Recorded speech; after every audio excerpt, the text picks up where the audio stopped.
중국 한 여성의 SNS로 중국 온라인이 뒤집어졌습니다. 그녀는 팔로워만 150만 명인 중국 최고위 계급의 인플루언서였죠. 공산당 최고위원의 외동딸이자 중국 내 어디서든 VVIP 대우만 받던 그녀. 한국에 대해서도 그저 중국의 속국이었던 주변 약소국으로 치부했던 그녀. 그런 그녀가 50만이 지켜보는 SNS 라이브에서 눈물을 흘리며 사죄한 이유는 무엇이었을까요? 지금 바로 시작합니다. 저는 리뉴하라고 합니다. 중국 내무부 최고위원의 외동딸이죠. 국내에서는 어디를 가든 VIP 대우를 받아왔어요. 지방 출장만 가도 시청 관계자들이 줄지어 영접했고 최고급 호텔에서도 늘 스위트룸이 기본이었습니다. 그런 삶을 당연하게 받아들여왔죠. 웨이보 팔로워 150만 명을 보유한 인플루언서이기도 했어요. 각종 지방 출장에서 관용차, 시청 전용 엘리베이터, VVIP 호텔 객실을 이용하는 게 일상이었습니다.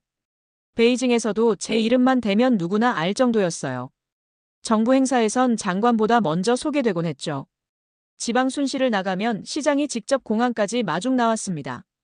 전용 경호원도 따라붙었고 어디를 가든 특별 대우가 기본이었어요.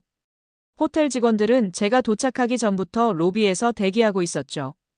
이번이 생애 첫 해외 출장이었어요. 베이징 국제공항 라운지에서 웨이보 생방송을 켰습니다. 실시간 시청자가 몰려들기 시작했어요. 얘들아, 오늘은 내 여권이 드디어 빛을 볼 날이야. 하트와 댓글이 쏟아졌죠. 유럽 출장, 첫나들이지. 근데 뭐 걱정할 거 없어. 중국이 세계 2위잖아. 팬들이 열광하며 응원 메시지를 보내왔습니다. 화면에는 실시간으로 유하 언니 화이팅, 중국 최고, 유럽 사람들이 반할 거예요 라는 댓글들이 쏟아졌어요. 저는 그 반응들을 보며 더욱 자신감이 넘쳤습니다. 국내에서 받던 대우가 해외에서도 당연히 이어질 거라고 확신했어요. 그때 한국 가족을 발견했어요. 아버지와 어머니, 그리고 어린 딸이 함께 있었죠. 자연스럽게 조롱을 섞어서 말했습니다. 한국? 거긴 아직도 미국에 의존하지 않나? 우리랑은 급이 다르지. 일본인 유튜버 타카하시 유미도 채팅창에 나타났어요. 한국은 정말 별거 아니죠. 경제 규모도 우리보다 작고 문화적 영향력도 미미해요라며 저와 함께 우월감을 공유했습니다. 저는 그 순간이 너무나 당연하다고 생각했어요. 웨이보 팔로워 150만 명이 제 말에 공감하고 있었거든요. 댓글창에는 유하 언니 말이 맞아요. 한국은 정말 작은 나라죠. 중국이 훨씬 위대해요라는 메시지들이 계속 올라왔습니다. 실시간 시청자도 3만 명을 넘어섰어요. 하지만 한국인 가족 아버지의 굳은 표정이 눈에 스쳤어요. 딸아이를 안고 있던 그의 눈빛이 왠지 깊어 보였습니다. 어머니도 조용히 고개를 숙이고 있었죠. 그리고 채팅창에 한 댓글이 보였어요. 우린 결과로 증명해요. 뭔가 묘한 기분이 들었지만 곧 잊어버렸습니다. 세계는 분명 중국을 우러러볼 것이라는 확신 속에서 출국했어요. 국내에서 받던 대우가 해외에서도 당연히 이어질 거라고 믿었습니다. 유럽 사람들도 제 지위를 알면 분명 극진하게 모실 거라고 생각했죠. 그때까지만 해도 제가 얼마나 좁은 우물 안개구리였는지 전혀 몰랐어요. 유럽 공항 도착 순간의 충격은 말로 표현할 수 없었어요. 저는 관용 패스를 꺼내듯 자신만만하게 여권을 내밀었습니다. 그런데 심사관이 서류를 확인하더니 저를 별실로 보내는 거예요. 정체 확인이 필요합니다. 단호한 말투였죠. 저는 당황했습니다. 제가 누구인지 아세요? 중국 내무부 최고위원의 딸인데요 라며 항의했지만 전혀 통하지 않았어요. 심사관은 냉정하게 말했습니다. 죄송하지만 규정입니다. 별실에서 기다려주세요. 저는 어리둥절했어요. 국내에서는 절대 일어날 수 없는 일이었거든요. 베이징 공항에서는 제가 나타나기만 해도 직원들이 앞다퉈 안내해줬는데 말이죠. 유미와 저는 공항 도착 전부터 현지 카페에서 만나기로 약속했었거든요. 그런데 두 사람 모두 예상치 못한 입국 심사 지연으로 인해 한참 뒤에야 서로 얼굴을 볼 수 있었죠. 처음 마주친 순간이 참 기가 막혔어요. 나란히 별실에서 나오는 처지를 공유하며 허탈하게 웃었습니다. 유미가 말했어요. 일본 여권인데도 이런 대우를 받네요. 정말 예상 못했어요. 유튜브에서 구독자 수십만 명인데도 소용없더라고요. 저도 고개를 끄덕였죠. 저도 마찬가지예요. 국내에서는 절대 이런 일이 없는데. 웨이보 팔로워가 150만 명인데도 말이에요. 우리는 서로의 처지를 위로하며 공항 복도를 걸었어요. 그런데 옆 통로에선 완전히 다른 풍경이 펼쳐지고 있었습니다. 한국 대표단이 빠르게 통과하고 있었어요. 심사관이 먼저 인사를 건넸습니다. 김철수 씨, 어서 오십시오. 오늘도 좋은 하루 되세요. 30초도 채 안 되는 시간이었어요. 반면 저는 별실에서 무려 1시간을 대기했습니다. 유미도 서류 혼동으로 40분 넘게 지체되었어요. 별실은 춥고 딱딱한 의자뿐이었죠. 다른 승객들도 몇 명 있었는데 대부분 아시아계였어요. 유럽 승객들은 거의 보이지 않았습니다. 직원에게 물어보니 놀라운 대답이 돌아왔습니다. 한국은 실내국 명단에 올라 있어서 별도 심사가 없어요. 비자 면제 협정도 있고 과거 출입국 기록도 완전히 깨끗하거든요. 유럽연합에서 공식적으로 인정한 안전한 국가예요. 저와 유미는 그 말에 충격을 받았어요. 한국이 그렇게 특별한 나라였나 싶었죠. 국내에서 들었던 이야기와는 완전히 달랐거든요. 또 다른 직원이 덧붙였어요. 한국 분들은 항상 예의 바르시고 문제를 일으킨 적도 거의 없어요. 그래서 우리도 신뢰하죠. 5성급 호텔에 도착했을 때 저는 당연히 스위트룸을 예상했습니다. 국내 출장에서는 늘 최고급 대우를 받았거든요. 리무진이 호텔 정문까지 들어가고 매니저가 직접 나와서 안내해주는 게 일상이었어요. 그런데 이곳은 달랐습니다. 프런트 직원이 냉정하게 말했어요. 보증금 필요하시고 스탠다드룸으로 배정되어 있습니다. 저는 체크인 시간보다 훨씬 이른 시간에 도착했어요. 직원들이 아직 객실 정비를 끝내지 못한 상태였죠. 하지만 저는 이해할 수 없었어요. 불쾌해하며 항의조의 말을 던졌습니다. 제가 누구인지 아세요? 중국에서는 VIP 대우를 받는 사람이에요. 스위트룸으로 바꿔주세요. 보증금도 면제해주세요. 하지만 직원은 무표정하게 규정만 반복했어요. 죄송하지만 규정상 불가능합니다. 보증금도 반드시 필요해요. 저는 점점 화가 났습니다. 웨이보 팔로워가 150만 명이에요. SNS에 이 호텔 욕할 수도 있어요. 직원은 여전히 냉담했어요. 규정은 모든 고객에게 동일하게 적용됩니다. 주변 다른 투숙객들이 저를 바라보기 시작했죠. 그때 뒤에서 누군가 도착했습니다. 바로 공항에서 봤던 김철수였어요. 체크인 시간에 정확히 맞춰 도착한 김철수는 여유로운 표정으로 여권을 건넸습니다. 그런데 프런트 직원의 태도가 완전히 돌변했어요. 김철수님, 어서 오세요. 스위트룸으로 업그레이드 되어 있고 보증금은 필요 없습니다. 또 다른 직원이 다가와서 말했어요.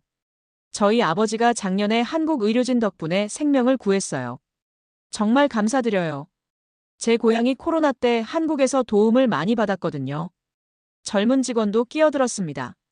이분, 지난 출장 때 우리 팀 전원에게 손편지도 쓰셨어요. 진짜 신사예요. 팁도 안 받으시고 항상 고맙다고 인사해주세요. 매니저까지 나왔어요. 김철수님께는 저희 호텔에 특별 서비스를 제공합니다. 조식도 무료고 공항 픽업 서비스도 있어요. 저는 그 모습을 보며 충격을 받았어요. 김철수는 자랑하지도 과시하지도 않았지만 어딘가 깊은 신뢰가 느껴졌습니다. 국내에서 봤던 대우와는 완전히 다른 종류의 존경이었어요. 권위나 지위 때문이 아니라 그 사람 자체에 대한 진심 어린 존중이었죠. 제가 지금까지 경험했던 것과는 차원이 달랐습니다. 저는 얼굴이 화끈거렸어요. 제 행동이 얼마나 유치했는지 깨달았거든요. 저와 유미는 명품 매장과 고급 레스토랑을 다녔습니다. 하지만 번번이 무시당하거나 거절당했어요. 샤넬 매장에서 비싼 가방을 보여달라고 했지만 직원은 이건 고가 제품이에요라며 의심 가득한 눈초리를 보냈습니다. 저는 그 순간이 너무나 당황스러웠어요. 저 중국에서 유명한 사람이에요. 웨이보 팔로워가 라고 말해도 냉랭한 반응뿐이었죠. 루이비통 매장에서도 마찬가지였어요. 직원이 신분증 확인이 필요해요라며 까다롭게 굴었습니다. 구매 의사를 보여도 현금으로 결제 가능하세요? 라며 계속 의심했어요. 유미도 비슷한 경험을 했습니다. 일본 유튜버라고 하니까 관심도 안 보이더라고요. 오히려 더 까다롭게 대하는 것 같아요. 고급 레스토랑에서도 문제였어요. 예약 없이 들어가려 했더니 오늘은 만석입니다 라며 거절당했습니다. 하지만 뒤에 온 유럽 손님들은 바로 안내해 주더라고요. 저는 화가 났어요. 이거 차별 아니에요? 하지만 직원은 규정입니다. 라고만 반복했죠. 우리는 서로 씁쓸한 표정을 지었어요. 이런 대우 받을 줄 몰랐어요. 국내에서는 상상도 못할 일이에요. 유미도 고개를 끄덕였습니다. 일본에서도 이런 일은 없거든요. 뭔가 무시당하는 기분이에요. 반면 김철수가 들른 작은 빵집에서는 완전히 다른 분위기였습니다. 사장이 먼저 인사를 건넸어요. 한국 분이세요? 요즘 K-팝 정말 좋아해요. 딸이 BTS 팬이거든요. 드라마도 재밌고요. 오징어 게임 정말 대박이었어요. 사장 부인도 나와서 반갑게 인사했습니다. 한국 화장품도 써봤는데 정말 좋더라고요. 김치도 만들어 먹어요. 김철수는 겸손하게 웃으며 대답했어요. 과찬이세요. 빵 정말 맛있어 보이네요. 사장이 말했습니다. 서비스로 하나 더 드릴게요. 한국 분들은 항상 예의 바르셔서 좋아요. 명품 매장에서 저희가 반품 문제로 실랑이를 벌이고 있을 때였어요.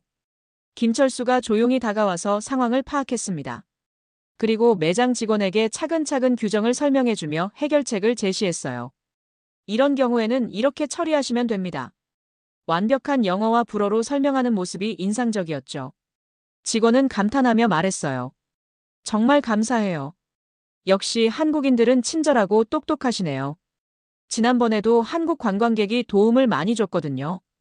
항상 예의 바르고 문제 해결도 잘 해주세요. 저의 얼굴이 붉어졌습니다. 그동안 제가 어떤 식으로 행동했는지 돌아보게 되었어요. 드디어 국제회의가 시작되었습니다. 김철수가 첫 발표자로 나섰어요. 그는 한국의 글로벌 의료 협력 성과를 발표했습니다.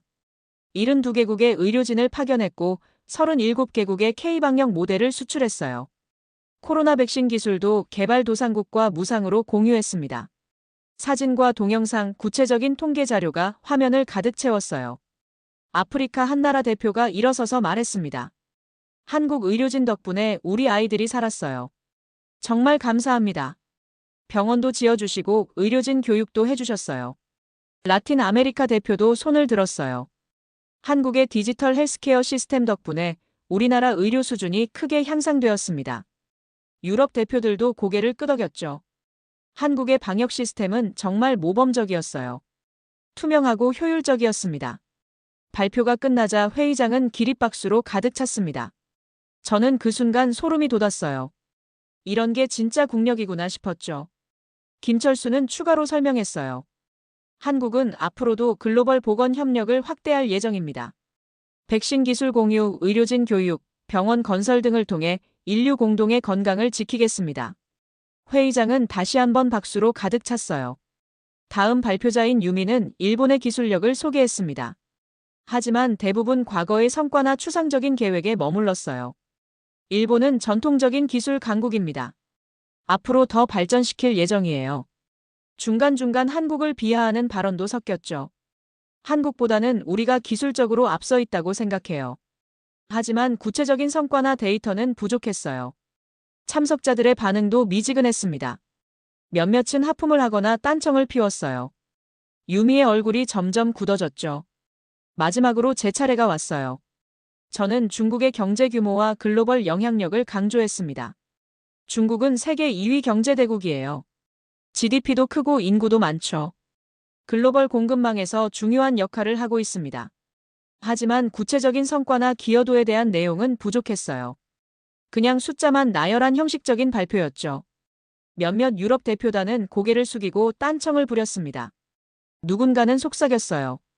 또 자기 자랑인가? 다른 참석자는 노골적으로 하품을 했죠.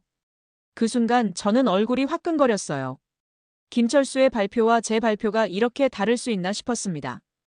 회의 후 호텔방에서 저는 직접 검색해보기로 결심했습니다. 처음엔 중국 포털 바이두를 사용했지만 검색 결과는 흐릿하고 애매했어요. 한국에 대한 정보가 제대로 나오지 않았죠. 대부분 중국이 우위라는 내용뿐이었어요. 답답해서 구글과 UN 공식 사이트에 접속했습니다. 그러자 충격적인 데이터가 쏟아져 나왔어요. 한국 여권 파워 세계 3위, 소프트 파워 지수 아시아 1위, 디지털 헬스케어 분야 선도국가. UN에서 발표한 신뢰할 수 있는 파트너 국가 목록에도 한국이 상위권에 올라 있었습니다. 더 놀라운 건 국제 원조 기여도였어요. 한국은 경제 규모 대비 해외 원조 비율이 상당히 높았거든요. OECD 데이터를 더 찾아보니 한국의 혁신 지수, 교육 수준, 기술 경쟁력도 모두 최상위권이었어요. 글로벌 평화 지수에서도 높은 순위를 기록하고 있었고요. 심지어 코로나 대응 평가에서는 세계 1위를 차지했더라고요. 유미에게 자료를 보여주자 유미도 놀랐어요. 이런 자료 일본에선 뉴스에 잘 안 나와요. 저도 전혀 몰랐어요. 일본 언론에서는 한국을 항상 하위로 평가하거든요. 우리는 함께 더 많은 자료를 찾아봤습니다. K-팝, K-드라마의 글로벌 영향력, 반도체와 IT 기술력, 친환경 에너지 기술까지. 한국의 소프트 파워와 하드 파워가 생각보다 훨씬 강력했어요. 넷플릭스 글로벌 순위에서 한국 콘텐츠가 차지하는 비중, 스포티파이에서 K-팝의 점유율, 유튜브에서 한국 관련 콘텐츠의 조회수까지. 모든 지표가 한국의 위상을 보여주고 있었어요.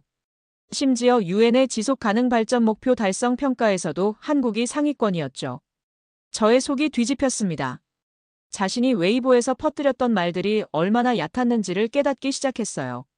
한국이 조용히 쌓아온 신뢰와 성과들을 전혀 알지 못했던 거죠. 오히려 무시하고 조롱했던 자신이 너무 부끄러웠습니다. 세계는 이미 한국을 제대로 평가하고 있었는데 저만 편견에 가려 진실을 보지 못했던 거예요. 팩트체크를 제대로 하지 않고 감정적으로 판단했던 제 자신이 한심해 보였습니다.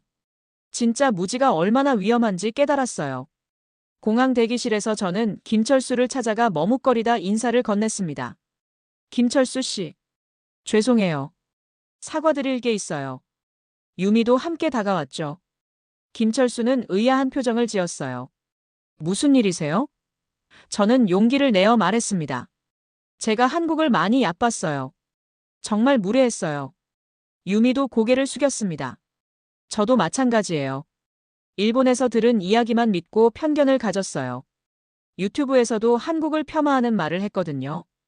김철수는 잠시 놀란 표정을 지었다가 따뜻하게 웃었어요. 그럴 수도 있죠. 서로 잘 모르니까요. 하지만 이렇게 솔직하게 말씀해 주셔서 고맙습니다. 저는 더 구체적으로 사과했어요. 웨이보에서 한국을 조롱했거든요. 팔로워 150만 명 앞에서 무시하는 발언도 했고요. 한국이 미국에 의존한다고 중국보다 급이 낮다고 말했어요. 정말 잘못했어요. 제 목소리가 떨렸습니다. 그동안의 행동들이 부끄러워서였어요. 김철수는 고개를 끄덕이며 말했습니다. 진심이 느껴져요. 사실 그런 일이 있다는 걸 알고 있었어요. 하지만 화내지 않았어요. 서로 다른 환경에서 자라니까 오해할 수 있잖아요. 중요한 건 이렇게 마음을 열고 대화하는 거죠. 그의 포용력에 저는 더욱 감동받았어요. 어떻게 그렇게 관대하실 수 있어요? 저라면 분명 화를 냈을 텐데요. 김철수가 답했습니다. 진심은 통한다고 믿거든요. 리뉴아 씨도 유미 씨도 지금 진심으로 사과하고 계시잖아요. 그것만으로도 충분해요.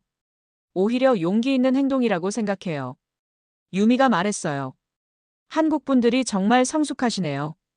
일본에서는 이런 관용을 보기 어려워요. 김철수는 미소 지으며 대답했습니다. 우리도 배우는 중이에요. 완벽하지 않죠. 하지만 서로 이해하려고 노력하는 게 중요하다고 생각해요. 그 순간 저는 깨달았어요. 한국은 보여주기식 허세가 아니라 조용히 실력과 진정성으로 세계의 인정을 받고 있었다는 것을. 김철수의 그 따뜻한 미소와 포용력에서 한국인의 진정한 품격을 느꼈습니다. 저는 그동안 얼마나 좁은 시각으로 세상을 봤는지 반성했어요. 진정한 강함은 남을 깎아내리는 게 아니라 포용하고 이해하는 데서 나온다는 걸 배웠습니다. 귀국 비행기 안에서 저는 메모장을 꺼내 적었습니다. 진짜 국격은 말이 아니라 조용한 신뢰로부터 시작된다. 이번 여행이 저를 완전히 바꿔놓았어요. 창밖의 구름을 보며 그동안의 일들을 되돌아봤습니다. 얼마나 오만했는지, 얼마나 무지했는지 깨달았어요. 웨이보 생방송을 켜고 팔로워들에게 솔직하게 말했습니다. 여러분, 제가 틀렸어요. 한국은 정말 대단한 나라였습니다. 실시간 댓글이 쏟아졌어요. 유하 언니 무슨 일 있었어요? 갑자기 왜 그래요? 뭔가 이상해요. 저는 차근차근 설명했습니다. 제가 편견을 가지고 있었어요. 직접 경험해보니 한국은 세계에서 정말 인정받는 나라더라고요. 의료기술, 문화, 기술력 모든 면에서 뛰어났어요. 무엇보다 사람들이 진정성 있고 겸손했어요. 앞으로는 다른 나라를 얕보지 않고 제대로 알아보고 배워가겠어요. 일부 팔로워들은 반발했어요. 중국이 최고 아니에요? 왜 갑자기 한국을 칭찬해요? 하지만 저는 확신을 가지고 말했습니다. 진실을 말하는 거예요. 우리도 배울 점이 많아요. 겸손해져야 해요. 유미도 옆에서 고개를 끄덕였죠. 저도 마찬가지예요. 우리 둘 다 이번에 진짜 많이 배웠어요. 일본에서도 한국에 대해 제대로 알려야겠어요. 편견을 버리고 객관적으로 봐야죠. 유미는 자신의 유튜브 채널에서도 비슷한 고백을 하겠다고 했어요. 저는 김철수에게 마지막 메시지를 보냈습니다. 정말 많이 배웠어요. 감사합니다. 앞으로 좋은 관계 유지해요. 한국에 대해 더 알고 싶어요. 얼마 후 답장이 도착했어요. 저도 리뉴아 씨와 유미 씨에게 배웠어요. 서로 이해하고 배우는 관계가 되어서 기쁩니다. 언제든 한국에 오시면 연락하세요. 진짜 한국을 보여드릴게요. 창밖의 하늘을 보며 저는 다시는 허세로 나라를 평가하지 않겠다고 다짐했습니다. 이번 여정은 저를 완전히 바꿔놓았어요. 한국이 보여준 진정한 국격, 그것은 화려한 말이나 과시가 아니라 조용한 실력과 진심으로 쌓아온 신뢰였죠. 김철수 같은 분들이 하나하나 쌓아올린 신뢰가 한국의 진짜 힘이었어요. 웨이보 생방송 시청자가 계속 늘어났습니다. 50만 명이 동시 접속하고 있었어요. 댓글창에는 찬반 의견이 섞여 있었죠. 유하 언니가 변했네요. 진짜 한국이 그렇게 대단해요? 저는 구체적인 사례들을 들어가며 설명했어요. 한국 여권이 세계 3위예요. 72개국의 의료진을 파견했고 유엔에서 신뢰 국가로 인정받았어요. 이게 다 사실이에요. 제가 직접 확인했거든요. 점점 더 많은 팔로워들이 관심을 보이기 시작했습니다. 정말 몰랐어요. 우리도 배워야겠네요. 라는 댓글들이 올라왔어요. 저는 마지막으로 말했습니다. 앞으로 저는 다른 나라를 함부로 평가하지 않을 거예요. 먼저 제대로 알아보고 존중하는 마음으로 접근하겠어요. 그게 진짜 성숙한 자세라고 생각해요. 생방송을 마치고 나니 마음이 한결 가벼워졌어요. 유미가 말했어요. 이번 여행이 인생을 바꿨어요. 앞으로는 콘텐츠를 만들 때도 더 신중하게 하겠어요. 다른 나라를 비하하는 건 정말 잘못된 것 같아요. 저도 공감했습니다. 우리가 얼마나 좁은 시각을 가지고 있었는지 깨달았어요. 비행기가 착륙하기 전 저는 또 다른 결심을 했어요. 앞으로는 중국의 발전을 위해서도 다른 나라의 좋은 점들을 배우고 소개하겠다고요.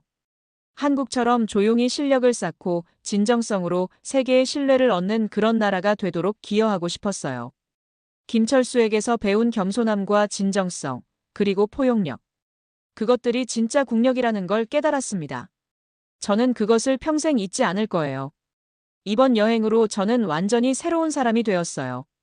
더 겸손하고 더 열린 마음을 가진 사람으로 말이죠.